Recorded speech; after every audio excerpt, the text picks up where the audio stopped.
popping motorcades. I got a show today. It's all I'm trying to do. Hustle and motivate. Choppers a throwaway. Hustle the overweight. That's why they follow me, And we are back. Welcome to this week's episode of Buckets and Dimes, Nuts and Bolts Sports NBA podcast. Joe Cardoza here, joined as always by Patrick Hilwick. Pat, what's going on, my man? Not much, man. We are coming to the end of the season. You know, the MVP is finally going to be named, so we can stop this debate. I think Harden's on fire right now and has been locking it up. But yeah, the season's coming to an end, so you know we're going to find out playoff this push, week, baby. Right? We're going to find out this week who's got it and who's got what it takes to make it, especially in the Eastern Conference where there's only a game separating them.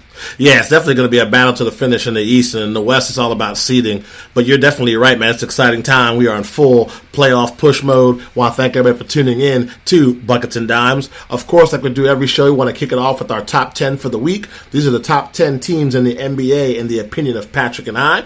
So I'll let you start it off, Pat. I've been starting it off the last couple of weeks. Go ahead and kick it off, brother. All right. Yeah, I mean, I think right now we're at the end of the season and we're coming through, and the Bucks are still number one. I mean, it's not even a question for me. 7-3 in their last 10.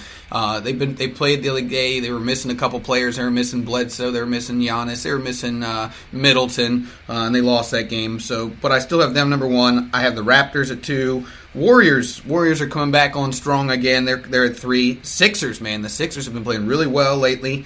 Joel Embiid, I like what he's been doing. So I got the Sixers at 4. 5, I've got the Rockets. They're one of the best teams right now to me. The Nuggets, following them at 6. The Trailblazers at 7. The Utah Jazz at number 8. They're playing amazing ball right now going into that playoff push. The Clippers at 10, the Clippers at 9. And 10, you know what? I don't care. I'm changing it up. You had 2, I believe, last week. The week before. This week I have 3. I'm stepping my game up. I'm coming hard.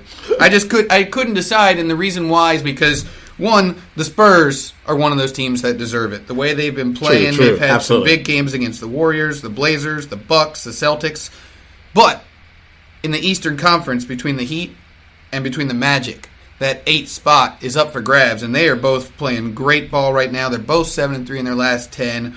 A couple big games between them, and I just couldn't stop. I just couldn't choose between them. So I've got the Heat, the Magic, and the Spurs with my 10. I like it. Hey, man, our podcast, our rules. I can't hate on you, man. And you had Orlando in the top 10 weeks ago before anybody else did, so I respect that. You're going to be surprised, I think, with some of the teams that I don't have in my top 10. So for me this week, like you, number 1 coming against the Bucks. What I've seen from Golden State, I have them at 2.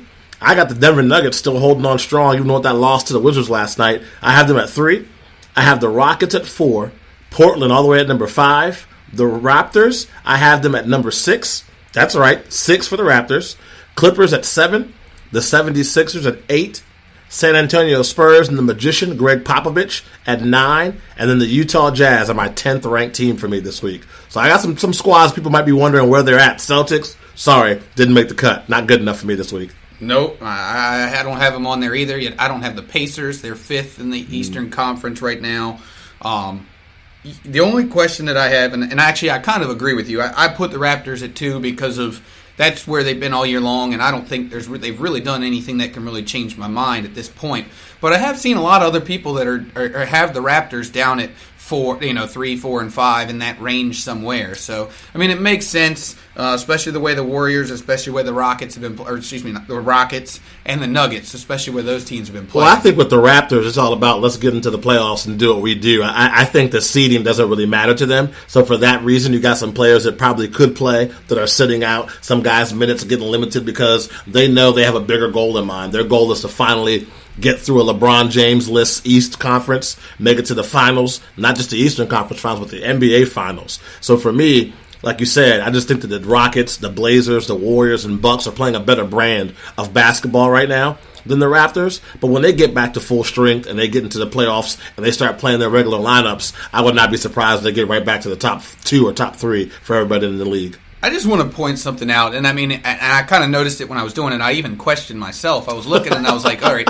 So I did my top 10, and I realized I have 7 teams from the Western Conference in my top 10, and I was like, is this right? Am I missing something? And I had to go back, and I was like, yeah, I mean, the Celtics, like you said, the Celtics are one of those teams that everybody had high expectations on, but they're just, I can't put them in the top 10. Dr. Jekyll and Mr. Hyde, man. You never know what's going to happen with that squad at all, man. You never do. It's definitely something that's kind of sad for sure. Let's kind of segue things in. We're talking about the playoff push and talking about playoffs. The Eastern Conference. Right now, we're talking about the 6 through 8 seed. I mean, it's like a game here, a game there will separate you. Basically, you got the Nets, you have the Orlando Magic, you have the Miami Heat. I didn't even throw the Detroit Pistons in there so much, so forth. As teams that if you slip up, you have a really big hole to be making up. And I mean, the way that the season ends for the Miami Heat is rough. I mean, I think they got a home and home against the Boston Celtics. We talked about Toronto resting players potentially getting ready for the playoffs, but they have a game against the Raptors. Both those teams, Miami and Orlando, have a rough end of the season coming up. We take a look at who their opponents are. But I think for Orlando, in my opinion, if they win out, they should get in.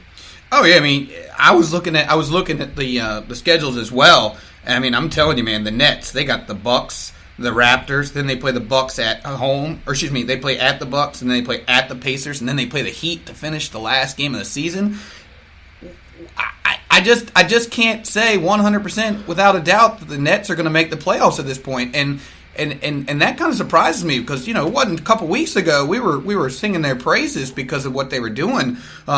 But coming down to this final stretch, I mean, you even look at a team like the Magic, like you said. I mean, at the Raptors, then they play the Knicks, then they play the Hawks, at the Celtics, at the Hornets. I mean, the Hawks are one of the hottest teams right now. That Trae Young Collins duo, man. Woo, man! Did you see that game the other day? I mean, he didn't score but 12 points in that game. Yep. But hey, he scored the 2 points that mattered at the end and hit that game winner, which was awesome because if you watched it, he tipped it to him and he caught it in midair and then shot it up. So, but yeah, I mean, it's going to be tough for those 4 teams. Really, they're really going to have to show what they have to get into the playoffs because if they let up one bit whatsoever, one of those teams is just going to be on a roll. And I mean, and you look at it, like I said, the Heat right now are 7-3 in their last 10, 1-2 in a row. So they're one of the hotter teams in there. The Nets 5-5.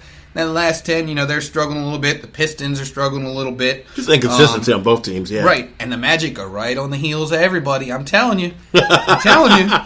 Watch when it happens. No Florida bias there from Pat at all, being a guy that was born and raised in the Florida. No bias there at all. I mean, like I said before in the last podcast, for me personally, I'd love to see the Orlando Magic back in the playoffs. I mean, yeah, they'll probably, or not probably, they will get swept by the Milwaukee Bucks in the first round. But hey, you're in the playoffs. Your players get to taste that atmosphere.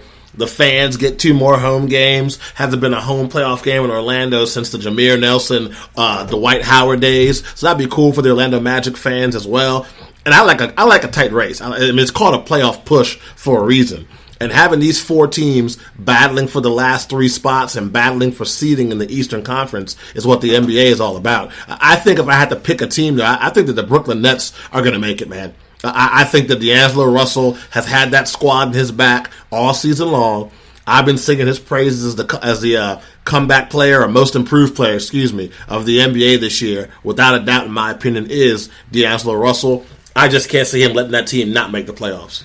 I think the only thing that really probably will save them is the fact that the Bucks, the Raptors, and the Heat have already locked up their playoff spots. So you got to think they're gonna rest some players. Giannis, Middleton, Bledsoe. They're going to give them, like you said. I mean, Giannis has that little ankle injury, I believe. Yeah, so he's playing right now. They're going to give him a little bit of rest still going into those last few games. Obviously, they're not going to not play him at all. I don't think they'll probably play him maybe 15 minutes and then just let him sit for the rest of the game, just to keep him fresh for the playoffs. But I think that is the one thing that I believe could help them stay in the race for the playoffs. Yeah, we'll have to see. I mean, if there's anything to be keeping an eye on that's going to be interesting, it's exciting about the end of the NBA season, not only is it the appetizer you got coming up, which is the NBA playoffs, but having that last couple of days and couple of games push in the Eastern Conference is definitely something to keep an eye on. We talked about it on our last podcast about some teams like the Minnesota Timberwolves, a couple other squads shutting players down for the season. The Los Angeles Lakers, of course, shut down LeBron James for the year. We both talked about it. We both did not think that he was fully recovered from the groin injury. Come to find out, he really isn't, and they're not going to the playoffs, so why risk further injury? Go ahead and rest him. He can start filming Space Jam 2, get himself healthy for the and hey, also more time for LeBron James to get in that cell phone and recruit some NBA free agents, get an early jump on the summer. I think it's the right thing to do for the Lakers. Shut them down. 100%. You can't, as a team that's not going to make the playoffs, you can't have LeBron going out there, especially if he's not, if he's already lingering from that injury still. There's no way. I mean, you got to look at it though. I mean, the last 10 games he's averaging 28 points, 7 rebounds, 10 assists, a block, and a steal, and he's not even 100%. I mean, that just goes to show you how good he really is. But you're going to see a lot. You're going to get to see a lot more of Mike Muscala, Jonathan Williams, your guy from Michigan, Wagner. Yeah. So I mean, you're going to get a chance to see some of that young talent that they have. So it's a good thing for the team in the end. Yeah, no, absolutely. They got bigger things to worry about. I mean, this season, it is what it is. We can sit here and talk about it and analyze it up and down and sideways. We all saw what happened. Like I said before on the last podcast, LeBron James' injury basically ended the Lakers' playoff hopes. It is what it is. Now they got to kind of look into the future and see what's next. And continuing on LeBron James' portion of the show, LeBron also announced that he is not going to be in the World Championships this year, but he did not rule out possibly being in the Olympics in 2020 in Japan. We all know that he's a really big fan of Greg Popovich, so whenever he has a chance to play for Pop, he's going to jump to the opportunity. But because of health, because of things that are going on in his life, this summer is not a good summer for him, so he's got to set out the World Championships. So we'll have to see what happens moving forward for the Team USA. You also had another tidbit about the World Championships as well. You were talking. Well, I was just saying they were talking about Zion, whether or not Zion was going to be part of it or not. I don't know how I feel about that. I guess it just depends on the timing of it. I mean, you're getting ready for the draft. You know, I mean, obviously we know where he's going to go. If he doesn't go number one, then I don't know. Then I might as well just go play the lottery or something. If I predict that, then I should go play the lottery. But no, I mean, Zion definitely for what he did in the tournament this year, even though they did lose the other day, he's the number one pick, and he should think about it because he is still. I mean, I think he could easily be a top 20 player in the NBA just in his first year coming in. I mean, he's that dominant of a player. He's going to have to develop himself, develop his skills, some stuff like that. But if he really puts his head down and he bowls just like LeBron James bowls to the rim, and if he can really bully do balls that, alive and well, yes, right? Sir. If he can really do that and just make a name for himself, yeah, I'm with it. I would love to see him in there. We also saw the trends continued. I mean, you talked about this from the beginning of the season, one of our early episodes, how the NBA has changed. So for the 7th year in a row, the record for most made for most threes in the NBA season was broken again. So that's 7 straight years the made three-point record has been broken. So, I mean, the game is changing. The days of throwing it in the post and never seeing the ball come back out again are kind of over. I don't know if we'll ever go back to that kind of basketball. I don't think I really want to. I'm enjoying the free-flowing, shooting kind of basketball we have going on right now in the NBA. I mean, when you guys like Thomas Bryant shooting three-pointers the way he does, Joel Embiid shooting three-pointers, even Jokic, even Big Cat, guys like that, guys centers, Lopez, right? Lopez, oh my, don't even, man, you watch that guy shooting, you're like, there ain't no way that's going in, and Brooke got stroke, man, right? But it's just crazy, and if you really think about it, the record is being broken because you don't have maybe 4 or 5 players shooting threes. Now you have like 6 or 7 or 8 players that are knocking down threes per team. That's what I'm talking about, per team.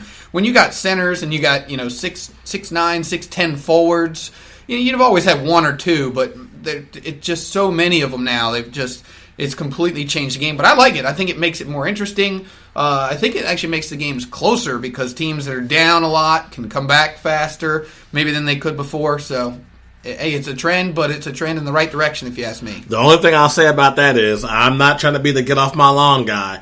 Don't forget the Rockets in Game 7 against the Warriors. One for like 35 or something from 3. You live by the 3, you can die by the 3. Just throwing it out there. Just a friendly warning from your old school 90s basketball fan. I am not hating on I like the free movement, the no grabbing. I'm just saying, sometimes at 3 points not falling, you got to find other ways to get the ball in the basket. All I'm going to say. We also talked about Giannis Antetokounmpo getting a little bit of a rest from the Milwaukee Bucks, but he is playing tonight, so we'll have to see how that goes. It's because of an ankle. We'll see if that's going to be something that might be lingering throughout the playoffs, or maybe just be a precautionary measure. I mean, of